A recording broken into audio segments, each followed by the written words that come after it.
টাকা থাকলে কি বাংলাদেশে সব সুখ পাওয়া যায়? তোমাদের কথা জানি না, কিন্তু আমার মতে বাংলাদেশে টাকা থাকলেও সব সুখ পাওয়া যায় না।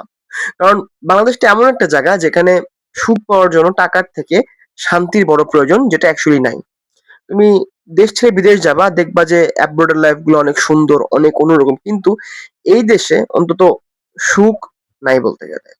হ্যাঁ, সুখ আরেক ধরনের আছে, যে পরিবারকে সবাইকে নিয়ে একসঙ্গে থাকা, কিছু টাকা ইনকাম করা, কিছু টাকা জমানো, দেন জীবন লিড করা।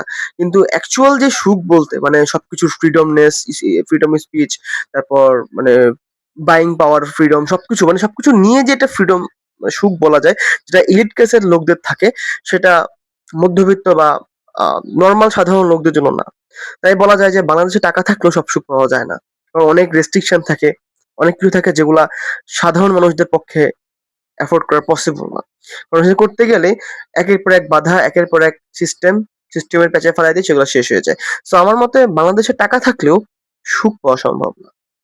ভিডিওটা ভালো লাগলে এখনই লাইক এন্ড সাবস্ক্রাইব করে দিবা। Thank you very much. Bye by.